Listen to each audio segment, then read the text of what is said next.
नमस्कार, मैं अभिषेक कुमार और आप देख रहे हैं the news launcher. The news launcher की इस विशेष परिचर्चा में आपका बहुत बहुत स्वागत है। हमेशा की तरह आज हमारे साथ मौजूद है ऋषि मिश्रा जी। ऋषि मिश्रा जी, आपका भी बहुत बहुत स्वागत है।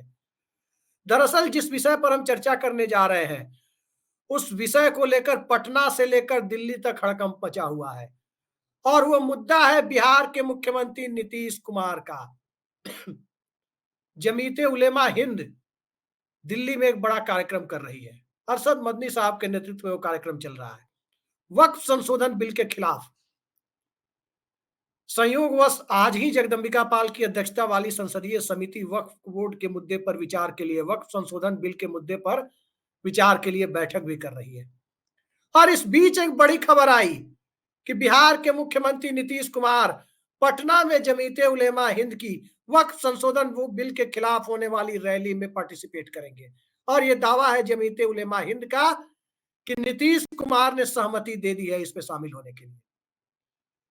एक तरफ गिरिराज सिंह यात्रा निकाल रहे हैं, बटोगे तो कटोगे का नारा दिया जा रहा है, और वहीं दूसरी तरफ जमीयते उलेमा हिंद के सम्मेलन में जाकर क्या नीतीश कुमार बटोगे तो कटोगे के नारे को और बुलंद करने वाले हैं, अपने अंदाज में बुलंद करने वाले हैं।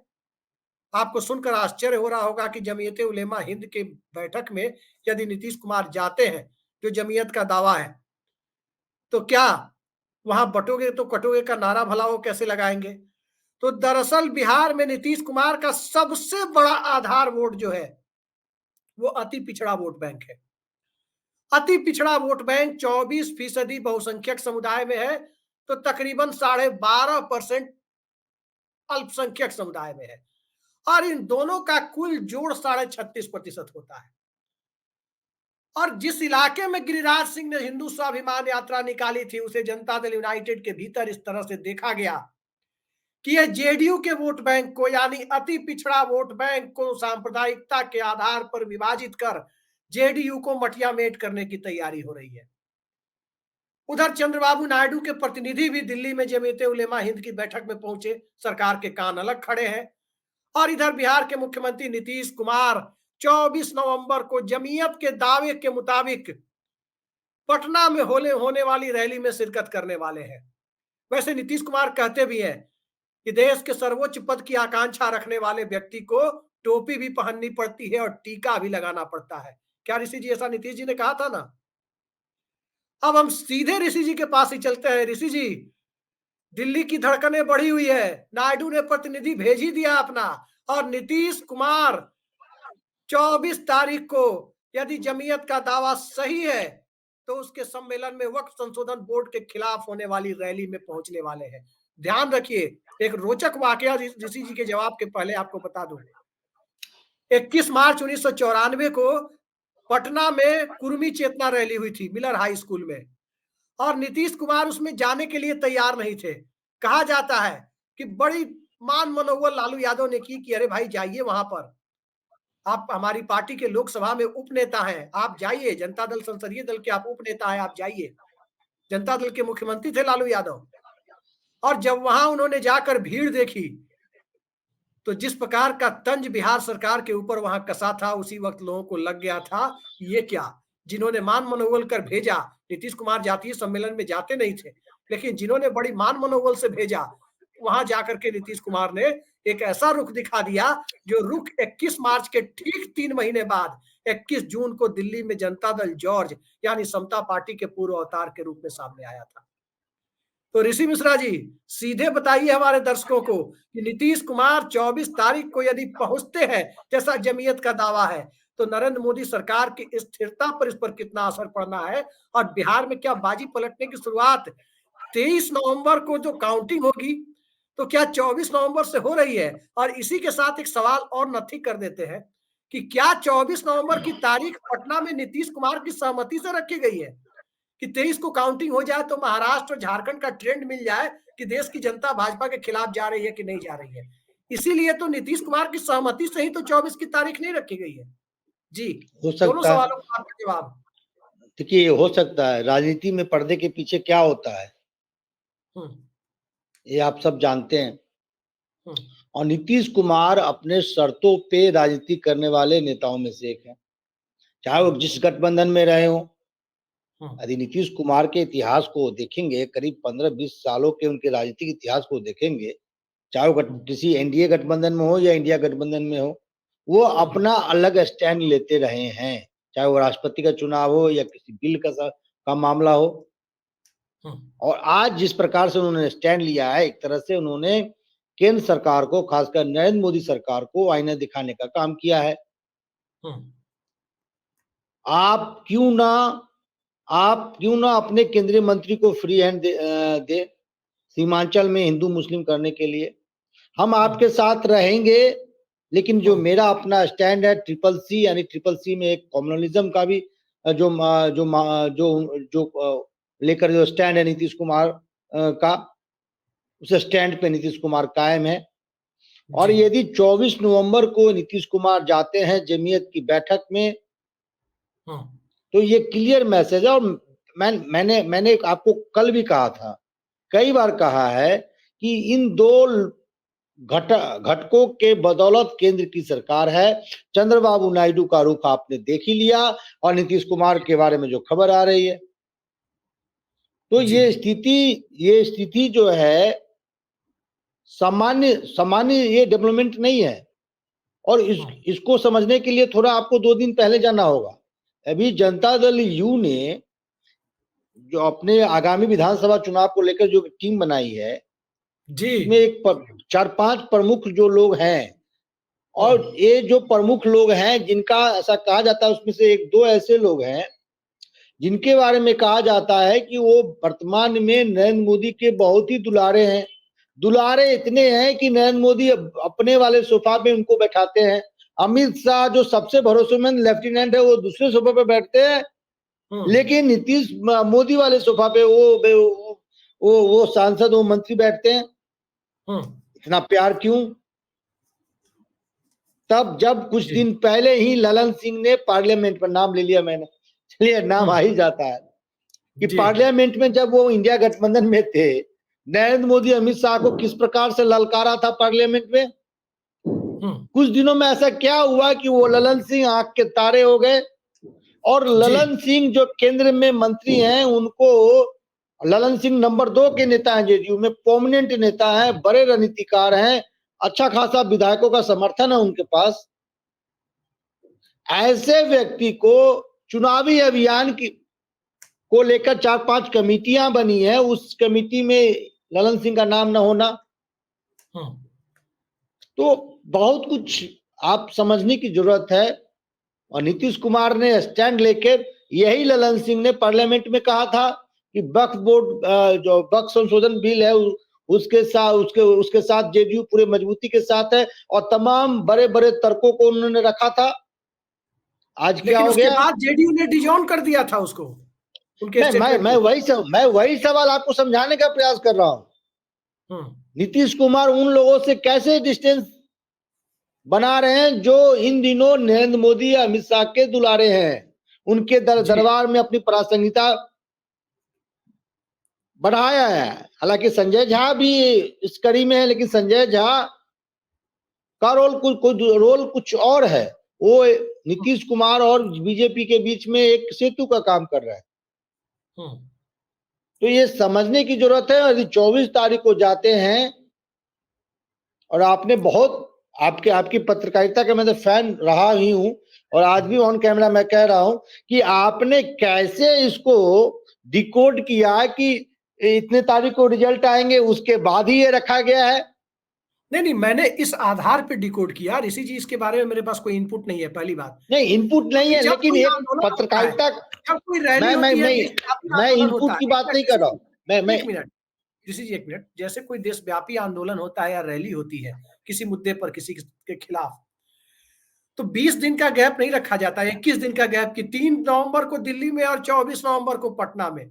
आमतौर पर होता है 2 दिन, 4 दिन, 5 दिन, बहुत हुआ तो 1 हफ्ता, उससे ज्यादा का नहीं होता है। लेकिन ये 21 दिन बाद की तारीख और काउंटिंग के ठीक 1 दिन बाद की तारीख, इसको भी रिजॉल्व कर देते हैं, इसको भी रिजॉल्व कर देते हैं जी, इसको भी रिजॉल्व कर देते हैं। मैंने कहा आपके जो पत्रकारिता का सेंस ऑफ ह्यूमर है, उसका मैं कायल हूं। लेकिन इसके दो कारण हो सकते हैं। एक तो हो सकता है कि अभी चुनावी मौसम में तमाम नेता का बिजी शेड्यूल है, नीतीश कुमार भी झारखंड में इन्वॉल्व हैं, क्या कहते हैं आपको, यहाँ बिहार में उपचुनाव है, नीतीश कुमार के कई कार्यक्रम लगे हैं। लेकिन यदि पर्दे के पीछे कुछ खेल है, कुछ इंडिकेशन नीतीश कुमार देना चाहते हैं, तो हो सकता है कि एक डील हुआ हो कि रिजल्ट आने दीजिए, उसके बाद हम देखते हैं क्या है, और ऐसा कुछ होगा तो हम शामिल होंगे। सहमति दिया होगा नीतीश कुमार ने। तो नीतीश कुमार अपने शर्तों पे राजनीति करने के लिए जाने जाते हैं, लेकिन गाय बगाए कुछ ऐसा कर जाते हैं। कल ही उन्होंने आर के सिन्हा का पैर छू लिया, और आप कहेंगे कि आर के सिन्हा बुजुर्ग है, तो ये गलत है। आर के सिन्हा नीतीश कुमार से उम्र में छोटे हैं। नीतीश कुमार हालांकि दोनों 73 साल के हैं, महीनों का अंतराल है, और महीनों के अंतराल में नीतीश कुमार आर के सिन्हा से सीनियर है। इनका मार्च में जन्म है यदि मैं सही हूं तो, और उनका सितंबर में जन्म है आर के सिन्हा का। जी, दो चीजें इसमें सामने आ रही है। कहा यह जा रहा है कि सबसे बड़ा अति पिछड़ा आधार बिहार में कहीं सामाजिक रूप से है तो कोसी सीमांचल और भागलपुर के यानी अंग प्रदेश के इलाके में, और उसी इलाके में गिरिराज सिंह ने यात्रा निकाली। और वो इलाका आप देख सकते हैं, बांका भागलपुर से लेकर के और सीमांचल अररिया तक, पूर्णिया, कटिहार, सुपौल, मधेपुरा, उस पूरे इलाके को आप देखें तो वो इलाका जनता दल यूनाइटेड का नालंदा के बाद सबसे बड़ा गढ़ है। यही सबसे बड़ा सत्य है कि जेडीयू का सबसे बड़ा गढ़ है। और किस बूते गढ़ है? तो अति पिछड़ा वर्ग के बीच जबरदस्त एकता के बूते हैं। पूरे बिहार की बात करें तो 24% हिंदू अति पिछड़ा और 12.5% मुस्लिम अति पिछड़ा है, जो 36.5% होते हैं। और सीमांचल की बात करें तो यह आंकड़ा लगता है कि 55-60% तक चला जाता है अति पिछड़ा का। जी। अब सवाल उठता है कि गिरिराज सिंह की उस यात्रा से, तो अगर हिंदू अति पिछड़ा नीतीश कुमार की जगह भाजपा के साथ चले जाते हैं, मान लीजिए नीतीश कुमार की जगह, तो मुस्लिम अति पिछड़ा नीतीश कुमार के साथ बैठ के झाल थोड़ी ना बजाएंगे, फिर वो उसको काउंटर करने चले जाएंगे। अभी स्थिति क्या है कि दोनों अति पिछड़ा एक साथ है, और जब तक हिंदू और मुस्लिम अति पिछड़ा एक साथ नहीं होते हैं तब तक अति पिछड़ा वोटों की ताकत नहीं बनती है। ये भी एक सत्य है। और जिस तरीके से, जिस सोच के साथ वो यात्रा गिरिराज सिंह ने निकाली, जिस तरह की भाषा का प्रयोग किया, उससे तो साफ साफ जाहिर होने लगा ऋषि जी कि निशाना नीतीश कुमार के वोट बैंक को दरका देना है, तोड़ देना है, कि आधे इधर आओ, आधे उधर जाओ, बीच वाला कुछ बचो ही नहीं जो बीच में चलो। तो क्या नीतीश कुमार वहां जाकर एकता का संदेश देंगे अति पिछड़ा वर्ग के बीच, पसमानदा और हिंदू अति पिछड़ा के बीच, कि बटोगे तो कटोगे, एक बने रहो, तुम्हारी ताकत है, सरकार है? जी देखिए ये तो बीजेपी का हमेशा से रणनीति रहा है। अब 14 में उत्तर प्रदेश में आप देख लिया, अमित शाह ने यही किया।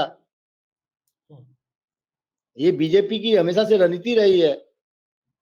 और एक बात आप जान जाइए, जनता दल के स्वरूप को देखिए। पहले 90 के दशक में जनता दल का जो समीकरण था, उसको ध्वस्त करने के लिए बड़े बड़े कांग्रेस या बीजेपी के उस समय के तमाम बड़े नेता ने प्रयास कर लिया, ध्वस्त कर पाए नहीं कर पाए, क्योंकि पूरे पिछड़े समाज, दलित समाजों का एक मतलब एकीकरण था। उसको धीरे धीरे जैसे जैसे टूटता गया, नीतीश कुमार अति पिछड़ा का नेता हो गए। मतलब कोई कुर्मी और अति पिछड़ा इनको जोड़ दीजिए। लालू यादव के पास एमवाई बच गया, एमवाई में भी एम दरकता चला गया, वाई में बीजेपी डेंट करती चली गई, कुछ जगह कुछ क्षेत्रों में डेंट किया बीजेपी। दलित के नेता, दलितों में भी डिवीजन हो गया, रामविलास पासवान जनता दल से अलग निकल गए। लेकिन जब जनता दल एकीकृत था, मतलब पूरा जनता दल चक्र छाप वाला जनता दल था, तो उस समय का माहौल देखिए ऋषि जी। आप उस समय के माहौल की बात करते हैं, मैं दर्शकों को एक रोचक घटना बता दूं। मुलायम सिंह यादव और लालू यादव क्षेत्रीय चेहरे थे जनता दल के, और राष्ट्रीय चेहरे थे विश्वनाथ प्रताप सिंह। तो उस वक्त लोग जोश जोश में कुछ कार्यकर्ता नारा लगा देते थे कि राजपूत की बुद्धि, अहिर का बल, उसी का नाम जनता दल। तो वो तो एक अलग जनता दल था।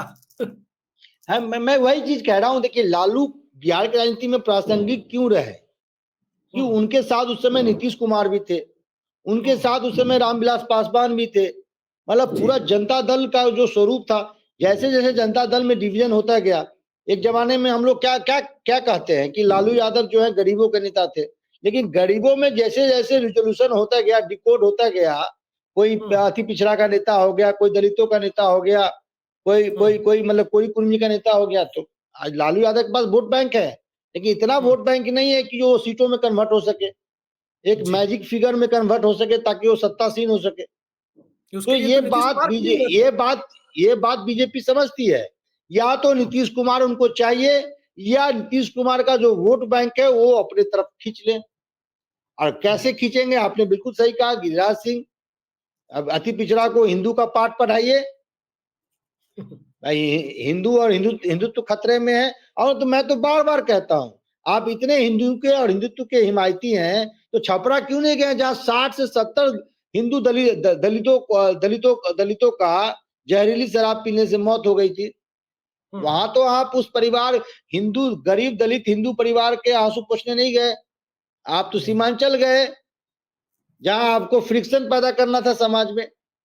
तो ये नीतीश कुमार समझते हैं, और नीतीश कुमार ने हैसियत भी बता दी गिरिराज सिंह जैसे नेता का। आपने देखा ना एनडीए की बैठक में कैसे मुंह लटकाए, पीछे कोने में बैठे हुए, दूसरी पंक्ति के कोने में, पीछे कोने में बैठे थे। भाई आप यदि बिहार के सबसे बड़े नेता हैं बीजेपी के, तो आपकी हैसियत तो बता दी कि और केंद्रीय मंत्री का जो प्रोटोकॉल होता है सीएम के बराबर होता है। 2 डिप्टी सीएम आगे बैठे हुए थे, प्रदेश अध्यक्ष आगे बैठे हुए थे, और जो फायर ब्रांड नेता है बीजेपी के, केंद्रीय मंत्री हैं, कैबिनेट मंत्री हैं, वो नंबर दूसरी पंक्ति में बैठे हैं, हम पीछे जाके मुंह लटकाए हुए बैठे हुए हैं जी। तो नीतीश कुमार ने तो हैसियत दिखा दिया कि भैया बिहार में बीजेपी को सत्तासीन रहनी है, तो नीतीश के सहारे ही आप सत्तासीन हो सकते हैं। यदि नीतीश कुमार को आंख दिखाएंगे तो फिर नीतीश कुमार के पास ऑप्शन है, नीतीश कुमार के पास ऑप्शन है, और आपके पास उस चंक का नेता नहीं है, कोई ऐसा नेता बीजेपी में नहीं है जो उस चंक को अपने साथ जोड़ सके, जो चंक नीतीश कुमार के साथ अभी भी कायम है, मतलब चंक मतलब सामाजिक समीकरण। जी जी ऋषि जी, एक बात बताइए, 23 तारीख को, मान लीजिए एक हाइपोथेटिकल सवाल मैंने आपके सामने रखा, 23 तारीख को महाराष्ट्र में इंडिया गठबंधन जीत गया, यानी महाविकास आघाड़ी जीत गई, और बेलागंज में जेडीयू का बाजा बज गया, तो 24 तारीख को नीतीश कुमार किस रूप में भाषण देते हुए नजर आएंगे? बाजा मतलब जेडीयू हार गई जी। तो भाई जेडीयू हार गई तो ये तो नीतीश कुमार की प्रतिष्ठा का सवाल होगा, और नीतीश कुमार को ये समझने में देर नहीं लगेगा कि ठीक है, आपका वोट तो आपके साथ है, लेकिन बीजेपी का वोट जेडीयू को नहीं मिल रहा है, और यही समीकरण यदि विधानसभा चुनाव तक रहेंगे तो नीतीश कुमार की स्थिति और कमजोर हो जाएगी। और एक हकीकत तो है, परिवार हो, राजनीति हो, या कहीं भी आप यदि मजबूत नहीं है तो आपकी पूछ नहीं है। परिवार में ही 2 भाई हैं, एक आईएएस है और एक चपरासी है। परिवार में जो आईएएस का रुतबा होगा वो चपरासी वाले भाई का नहीं होगा। तो जो 70-80 विधायकों वाली जनता दल यू की जो पूछ होगी, वो 20, 25, 30 विधायकों वाली जनता दल की पूछ उतनी नहीं होगी। और कमजोर नीतीश कुमार और प्लस मजबूत BJP equal to magic figure, BJP तो चाहती ही है जी। हर जगह बीजेपी का क्या फॉर्मूला है, मजबूत बीजेपी। पहले तो अपने बलबूते सरकार बना लो, यदि नहीं हो पाता है तो ऋषि जी, मैं एक लाइन खत्म करता हूँ, फिर सवाल आपने। बीजेपी का तो यही फॉर्मूला है, मजबूत बीजेपी मतलब अपने बलबूते सरकार बना लो, नहीं तो मजबूत बीजेपी कमजोर alliance equal to magic figure. Magic figure मतलब सरकार बनाने के लायक संख्या। ऋषि जी, कुछ पूछ रहे थे आप? हाँ जी। नीतीश कुमार न तो संजय निषाद है, न तो ओम प्रकाश राजभर है, न तो चिराग पासवान है, न तो जयंत चौधरी है। नीतीश कुमार बिहार में एनडीए में रहे तो एनडीए का चेहरा है, महागठबंधन यानी इंडिया गठबंधन में रहे तो इंडिया गठबंधन का चेहरा है। और नीतीश कुमार के व्यक्तित्व की प्रशंसा हम नहीं कर रहे हैं, हम तो पत्रकार हैं, हम तो समालोचना ही करेंगे। अखिलेश यादव कर रहे हैं, तो आप इससे अंदाजा लगा सकते हैं कि नीतीश कुमार की अहमियत कितनी बड़ी है। और जब तो अखिलेश यादव प्रशंसा कर रहे हैं और राष्ट्रीय जनता दल की तरफ से चुप्पी दिखाई दे रही है, और राजद के लोग तो भाई वीरेंद्र जैसे एमएलए तो खुल के कहते भी है कि जल्दी आ जाएंगे।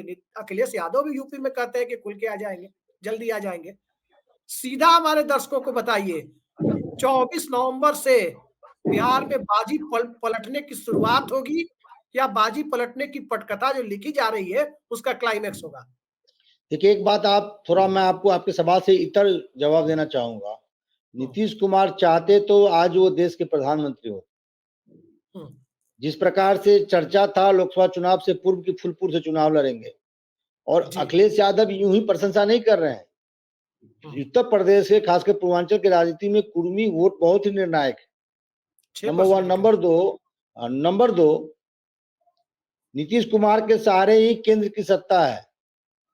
हम्म, यदि नीतीश कुमार चंद्र बाबू थोड़ा भी उनकी निष्ठा डोलती है तो केंद्र सरकार की जो केंद्र सरकार की जो मजबूती है, जो नींव है, वो डोलने लगेगी। हम्म, तो ये अखिलेश यादव समझते हैं, और गाहे बगाहे नीतीश कुमार की प्रशंसा करके उत्तर प्रदेश के कुर्मियों को खुश करना चाहते हैं। और आज नीतीश कुमार चाहते तो कुर्मी जी, समाज हर जगह है। कुर्मी जी, समाज गुजरात में भी है, जो प्रदेश में पटेल है वो कुर्मी पटेल जो है वहां पे, जो तो सबसे ताकतवर पाटीदार कम्युनिटी। जो लॉबी है वहां पे गुजरात की राजनीति में, वो पटेल जो कुर्मी है। हम्म, उत्तर प्रदेश में कुर्मियों की का क्या प्रभुत्व है, ये किसी से छुपा हुआ नहीं है। मध्य तो प्रदेश, नीतीश कुमार छत्तीसगढ़। ने तो मध्य प्रदेश, छत्तीसगढ़, तो उत्तर भारत में तो कम से कम ये नीतीश कुमार ने अपने पैर पे खुद कुल्हाड़ी मारा। आज नीतीश कुमार राष्ट्रीय क्षितिज के बड़े नेता होते, सिर्फ बिहार के संदर्भ में ही चर्चा नहीं होता उनका। हम्म, लेकिन क्या उनका उनका मत मारा गया था, क्या कौन उनके सलाह दे रहे थे, इस समझ से परे है। और आपने देखा भी किस प्रकार से इंडिया गठबंधन तमाम गुटबाजी, तमाम ये नेगेटिव एस्पेक्ट के बावजूद भी एक ठीक ठाक संख्या लाने में सफल रही, मोदी हम्म, को पूर्वांचल में घेरने में सफल रही। हम्म, तो ये तो नीतीश कुमार की बात है। एक बात आप समझ लीजिए कि नीतीश कुमार यदि पूर्ण रूप से स्वस्थ हैं हम्म, तो आगे भी बिहार की राजनीति में वो प्रासंगिक रहेंगे। उनके बिना न राजद का काम चलने वाला है, यदि राजद सत्ता में आना चाहती है, न उनके बिना बीजेपी का काम चलने वाला है, यदि बीजेपी सत्ता में रहना चाहती है। तो जी। नीतीश कुमार आगामी 5 सालों तक बिहार की राजनीति में उनकी प्रासंगिकता बनी नहीं रहेगी, सबसे महत्वपूर्ण होने जा रही है। लेकिन गिरिराज सिंह ने जो माहौल बना दिया है, उसके बाद तो लगता नहीं है कि बीजेपी के साथ रहने पर अति पिछड़ा मुस्लिम नीतीश कुमार को वोट देंगे, पसमानदा मुसलमान वोट देंगे नीतीश कुमार, बिल्कुल। लगता तो क्यों? नहीं है। और क्योंकि उसके बिना नीतीश कुमार 70-80 सीट तक नहीं पहुंच सकते, ये भी सच्चाई है। देखिए, उसी का भरपाई करने तो 24 को जा रहे हैं। उसी का भरपाई करने, देखिए कि मैं बीजेपी के साथ हूं, लेकिन मैं अपने स्टैंड पे कायम हूं। जो गिरिराज सिंह ने उनको उनको डैमेज किया है, उस डैमेज कंट्रोल करने के लिए तो 24 तारीख को जा रहे हैं। अच्छा ऋषि जी, लेकिन एक बात यदि बताइए। यदि वो एनडीए में रहते हैं तो इस प्रकार के नेताओं पर प्रतिबंध लगाना पड़ेगा। सवाल हम्म, उठता है कि आपने गिरिराज सिंह या प्रदीप सिंह पे क्या कार्रवाई करवाया। हम्म। प्रदीप सिंह भी जी, अति पिछड़ा है, ये भी है फैक्ट, कि बीजेपी जानबूझ कर कैसे लोगों से बुलवाती है। एक सवाल है ऋषि जी,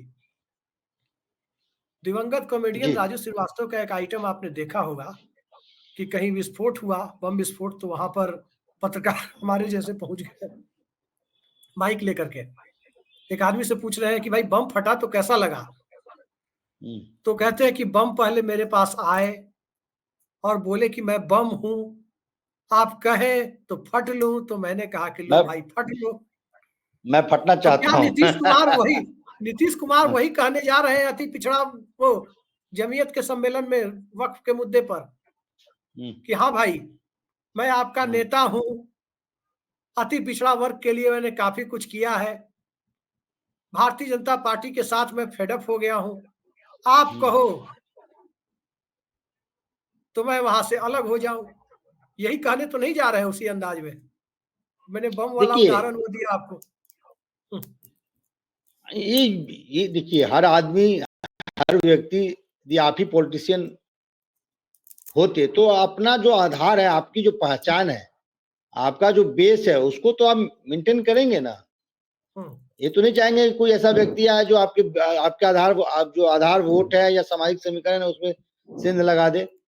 तो वही नीतीश कुमार कर रहे हैं, जो एक चालाक नेता, एक चतुर नेता, एक समझदार नेता करता है, जिसके कारण उनकी पूछ है। आज नीतीश कुमार की पूछ क्यों बिहार में है, ये तो भली भांति क्लियर है कि अग्री जातियों का झुकाव बीजेपी के प्रति है, अधिक कम लेकिन है। और उसमें अति पिछड़ा, मतलब गैर यादव, ओबीसी, अति पिछड़ा का वोट में और दलित महादलितों का वोट मिल जाता है। उसके कारण ही एनडीए सत्तासीन है। आज इतने कटु संबंध के होने के बावजूद भी, तब जब अमित शाह ने कहा था कि नीतीश कुमार के लिए सभी दरवाजे बंद है, स्वर्गीय सुशील मोदी ने कहा कि नीतीश कुमार कितना भी नाक रगड़ेंगे, उनको अब एनडीए में उनकी वापसी नहीं होगी। फिर भी नरेंद्र मोदी जी के पहल पे, नरेंद्र मोदी जानते थे नीतीश कुमार की क्या प्रासंगिकता है बिहार की राजनीति में, और आज नीतीश कुमार एनडीए में नहीं होते, ये 12 की संख्या उधर जोड़ दीजिए, और 12 ही नहीं, यदि नीतीश कुमार उधर होते तो मुझे लगता है कि ये 12 की संख्या 16, 17, 20 तक जा सकती थी। बीजेपी 5 के नीचे सिमटती। उसका फायदा, मतलब मेरे कहने का अर्थ है, उसका फायदा राजद को भी मिलता, उसका फायदा कांग्रेस कैंडिडेट को भी मिलता, लेफ्ट के कैंडिडेट को भी मिलता। तो यदि वो संख्या 30 के आसपास हो जाती, जो आज एनडीए के साथ है, तो फिर क्या हालात होते जी। तो ये नरेंद्र मोदी समझते हैं, लेकिन नरेंद्र मोदी के बाद नंबर 2 जो है ना, अमित शाह, वो बीच बीच में कुछ न कुछ अपना काम, क्रियाकलाप करते रहते हैं।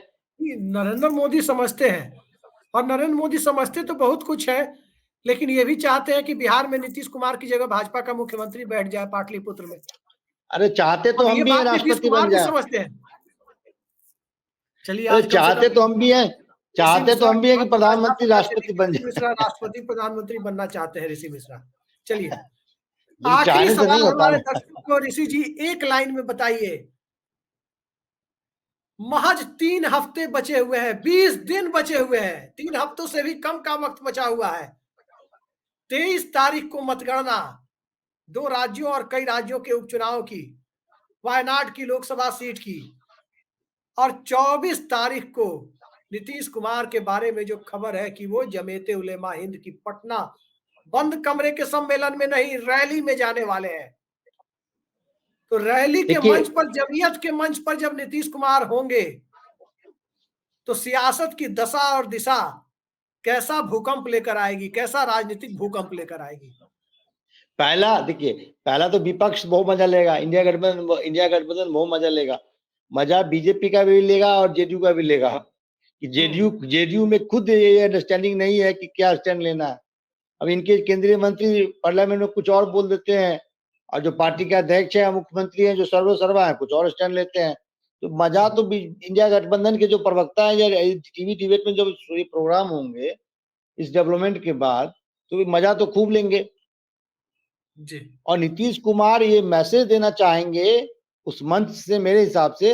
और मैं बार बार कह रहा हूं कि विधानसभा चुनाव से पहले नीतीश कुमार कुछ खेला नहीं करने जा रहे हैं, खेला करेंगे भी तो मुझे लगता है विधानसभा चुनाव के बाद। लेकिन वो मैसेज देना चाहते हैं कि हमारे स्टैंड को लेकर यदि गठबंधन में है और मेरे स्टैंड को लेकर यदि कुछ छेड़छाड़ करेंगे तो ये बर्दाश्त से बाहर है। और यदि कोई जेडीयू का नेता इस मुगालते में है कि मोदी के दरबार में अपना हम क्रेडिबिलिटी बढ़ा रहे हैं, तो आने वाले दिनों में मैं कुछ जेडीयू को नुकसान पहुंचा सकता हूं, तो वो भी मुगालते में न रहे। और ऐसे मुगालते में जो नेता रहे हैं उनका क्या हर्ष हुआ है, ये इतिहास जानता है। आज आरसीपी सिंह कहाँ है, आज उपेंद्र कुशवाहा कहाँ है। आज उपेंद्र कुशवाहा बने भी हैं तो नीतीश की कृपा से बने हैं। राज्यसभा जो मिला है, 2 सीट थी, नीतीश हार जाते कि भाई नहीं, 1 सीट हमारे खाते से जाएगा, तो क्या उपेंद्र कुशवाहा राज्यसभा चले जाते? नहीं। तो आप समझ लीजिए कि नीतीश कुमार उस मंच से बीजेपी के तमाम बड़े नेताओं को संकेत देंगे कि मेरे साथ छेड़छाड़ करोगे तो ये सही नहीं है। दरवाजा खुला और हुआ है मैं दूसरी तरफ। और मैं एक बात कहता हूं कि बीजेपी रियली में नीतीश कुमार से छुटकारा पाना चाहती है, या बीजेपी अपने बलबूते आप सत्तासीन होना चाहते हैं बिहार में, तो बीजेपी के पास इतने बड़े रणनीतिकार हैं, इतने अच्छे समझ वाले नेता हैं, क्यों ना आप अति पिछड़ा में किसी नेता को आगे बढ़ा रहे हैं। हम ये कह रहे हैं ठीक है आप मुख्यमंत्री फेस मत बनाइए, लेकिन उस समाज से आने वाले नेताओं का भरमार है आपके पास। आप किसको इंपॉर्टेंस दे रहे हैं? संजीव चौरसिया को, जिसको पटना से बाहर कोई जानता नहीं है। आपके पास रामेश्वर चौरसिया जैसे नेता है जिसका राष्ट्रीय फलक पे पहचान है, आडवाणी वाजपेयी के साथ काम करने का अनुभव है। उस व्यक्ति को 14 में उत्तर प्रदेश में लोग अमित शाह को सेहरा दे देते हैं जिताने का, तो अमित शाह के साथ साथ किसी और व्यक्ति को सेहरा मतलब ये मिलना चाहिए, वो है रामेश्वर चौरसिया, सब प्रभारी थे। तो आपके पास नेताओं का अति पिछड़ा समाज से आने वाले पढ़े लिखे जनाधार और बेहतर रणनीतिकार नेताओं का भरमार है, लेकिन आप उपयोग करना नहीं चाहते हैं। हम संक्षेप में एक जवाब आपसे चाहेंगे, मुद्दे पर आते हैं। भारतीय जनता पार्टी नीतीश कुमार से छुटकारा पाना चाहती है और बिहार में अपना मुख्यमंत्री चाहती है, इसलिए कोई दबी ढकी बात नहीं है। लेकिन वो नीतीश कुमार को धीरे धीरे खुरच रही है, जैसे पिछली बार चिराग मॉडल के तहत खुरचा गया, और खुरच कर इस लायक बनाना चाहती है कि फिर वो, जैसे ओम प्रकाश चौटाला की जूनियर पार्टनर थी और बाद में दुष्यंत चौटाला उसके जूनियर पार्टनर हो गए बीजेपी के हरियाणा में। यही है, यही बीजेपी का मोडस ऑपरेंडी है। कभी बाल ठाकरे की शिवसेना के साथ मनोहर जोशी की जूनियर पार्टनर थी, बाद में शिवसेना उनकी जूनियर पार्टनर हो गई 14 से 19 में। तो ये खेल वो खेलना चाहती है, नीतीश कुमार इस खेल को समझ रहे हैं। सवाल ये है, कल मुझे एक, मैं नाम नहीं लूंगा, एक राजनीतिक दल से जुड़े रहे, एक विचारधारा से जुड़े रहे एक नेता ने मुझे फोन किया। उन्होंने कहा कि अभिषेक जी, किसी नेता ने संसद में कहा था कि पेट वाला दांत बड़ा खतरनाक होता है। मैंने कहा हाँ, लालू यादव ने कहा था। तो उन्होंने कहा कि क्यों खतरनाक होता है पेट वाला दांत? तो मैंने कहा आप बताइए, आप इस प्रसंग आप ही उठाए फोन करके। तो पेट वाले दांत में चुंबकीय शक्ति होती है, मैग्नेटिक पावर होता है, जो अपनी तरफ आकर्षित कर लेता है। और मैं इसका मतलब पूछता रह गया, वो बताए नहीं कि क्यों बोल रहे हैं कि पेट वाला दांत इतना खतरनाक होता है कि आकर्षित कर लेता है। तो क्या आकर्षण और प्रतिकर्षण बल, जो आकर्षण बल आप पढ़े होंगे फिजिक्स में, गुरुत्वाकर्षण भी पढ़े होंगे, लॉ ऑफ ग्रेविटेशन, क्या ये लॉ ऑफ ग्रेविटेशन अब लालटेन और तीर को अपनी तरफ खींच तो नहीं रहा है चुनाव के पहले, कि भाई उधर आपको खुर्चा जा रहा है, इधर गारंटी है? देखिए, एक बात मैं बीजेपी को लेकर पहले कह दूं कि किसी के 4 मंजिल बंगले से, 4 मंजिल मकान से आप जलन कर रहे हैं और उसको आप गिराना चाहते हैं, उससे अच्छी बात है कि आप 5 मंजिल मकान बना लीजिए उसके सामने में। जो मैंने पहले कहा कि आप नीतीश कुमार को खुरचने में विश्वास करते हैं, नीतीश कुमार को डैमेज करने में विश्वास करते हैं, उससे बेहतर बात यह होगी कि आप अपना सामाजिक आधार बढ़ा लें। जैसे मैंने रामेश्वर चौरसिया का नाम लिया, नीतीश कुमार को अकेले लड़ जाइए। आप ऐसे नेताओं को जैसे आपने उत्तर प्रदेश में प्रयोग किया, गैर यादव ओबीसी को जोड़ा, दलित में मतलब गैर जाटव को जो अपने साथ जोड़ा। बिहार में बहुत से ऐसे वर्ग हैं कि आज भी राजनीति में प्रासंगिक नहीं है, उनको जोड़िए, उस समाज से आने वाले नेताओं को आगे बढ़ाइए, बशर्ते कि आप नीतीश कुमार को नुकसान पहुंचाने में लगे हुए हैं, नीतीश कुमार को तोड़ने में लगे हुए हैं। भैया वो आपके साथ है, आपको वह मजबूती दे रहा है। आज बीजेपी पैन बिहार, बीजेपी हर जगह, हर जिले में बीजेपी का 1-2 विधायक हैं, हर संसदीय क्षेत्र में 2-3 विधायक हैं। तो आज ड्यू टू नीतीश कुमार, जॉर्ज फर्नांडिस, वो बेस उन्हीं लोग का बनाया हुआ है। तो दोस्तों से आप गद्दारी करेंगे, ये सही नहीं है ना जी। तो ये बात है। दूसरी बात, नीतीश कुमार को भी ये लगेगा कि ये अब हमको ये खाना चाहते हैं। एक मैं थोड़ा सा एक स्टोरी बता दूं। कोई व्यक्ति एक था, मेरे परिचित ही है, ये जानकारी मुझे आई तो बता देता हूं। उन्होंने, वो सांप पालते थे, तो सांप कई दिनों से उदास था, तो वो बहुत चिंतित हो गए। जो जानवरों के डॉक्टर है उसके पास लेके गए, तो बोले ये उदास नहीं है, ये विचार कर रहा है कि अब हम उसको जो मेरा मालिक है उसको खाए कैसे, निगले तो निगले कैसे। तो वही जो निगलने की जो प्रवृत्ति बीजेपी की रही है अपने सहयोगी दलों को, उससे बचना चाहिए। आप अपना आधार बढ़ाइए। तो ये बातें हैं। और किसी भी पार्टी को, आप पार्टी छोड़ दीजिए, किसी भी इंडिविजुअल को लगेगा कि इस व्यक्ति से हमको खतरा है, या तो आप भाग जाएंगे या उस व्यक्ति को नुकसान पहुंचाना चाहेंगे। वही स्थिति नीतीश कुमार के साथ है जी। बिल्कुल सारी चीजें ऋषि मिश्रा जी ने स्पष्ट कर दी। और इस माहौल में नीतीश कुमार के सामने दो ही बातें हैं, जनाधार बचाएं या भारतीय जनता पार्टी को बचाएं। स्वाभाविक है, भारतीय जनता पार्टी को बचाना नीतीश कुमार की प्राथमिकता में न तो पहले नंबर पर है, न 50वें नंबर पर है। उनकी प्राथमिकता में सिर्फ और सिर्फ जनता दल यूनाइटेड की धारा, यानी जनता दल यूनाइटेड के जनाधार को बचाना है। क्योंकि धारा बची रहेगी तभी विचारधारा बची रहेगी, ये बात शरद यादव कहा करते थे। तो धारा कैसे बचेगी? क्या धारा बिहार में भाजपा के साथ रहकर बचेगी? दरअसल 23 नवंबर को महाराष्ट्र की जनता कम से कम बता देगी, पड़ोसी राज्य की जनता भी बता देगी, झारखंड की, कि धारा इस देश की भारतीय जनता पार्टी के पक्ष में है या नहीं है। धारा अगर उलटती दिखी तो मौसम वैज्ञानिकों की सूची सिर्फ रामविलास पासवान से शुरू होकर रामविलास पासवान तक की खत्म नहीं होती है, बल्कि मौसम वैज्ञानिकों की सूची इस देश में कई राजनेताओं और कई दलों के साथ उत्तरोत्तर रूप से लंबी होती चली जाती है। महज 20 दिनों का इंतजार दिल थाम कर कीजिए। 20 दिनों के बाद बिहार में खेला होने की औपचारिक शुरुआत होने जा रही है। ध्यान रहे, मैं ये कतई नहीं कह रहा कि 20 दिनों बाद बिहार में खेला हो जाएगा, लेकिन खेला होने की औपचारिक शुरुआत हो रही है। ठीक इसी तरह जैसे पैदल चलकर नीतीश कुमार जब दावते इफ्तार में लालू यादव के घर पहुंचे थे, तो उस तारीख को 2022 की अप्रैल या मई की तारीख थी, खेला होने की औपचारिक शुरुआत के तौर पर देखा गया था। ऋषि जी मैं सही हूं? पैदल चलकर जब पूरी कैमरा टीम चल रही थी चैनलों की आगे आगे, लाइव कैमरा चल रहा था कि नीतीश कुमार सीएम हाउस के पिछले गेट से निकलते हैं और पैदल पहुंचते हैं राबड़ी आवास। और उसके बाद लोगों को लगा कि मई में खेला हो जाएगा, अप्रैल में दावते इफ्तार था तो। लेकिन भोला यादव की गिरफ्तारी, ईडी के का शिकंजा कसना, ये मामला लंबा होते होते अगस्त तक आ गया। तो क्या इस बार खेला होने की औपचारिक शुरुआत जमीयत उलेमा हिंद के वक्फ संशोधन बिल के खिलाफ होने वाली रैली के मंच से होने जा रही है? इंतजार कीजिए, बहुत कुछ अभी पाटलिपुत्र के पिटारे में छुपा हुआ है, और उसके क्लाइमेक्स की बात नहीं बल्कि उसकी औपचारिक शुरुआत 24 नवंबर से देखने को मिल सकती है। आज के लिए इतना ही। ऋषि जी आपने समय निकाला हमारे लिए, बहुत बहुत धन्यवाद आपका। नमस्कार।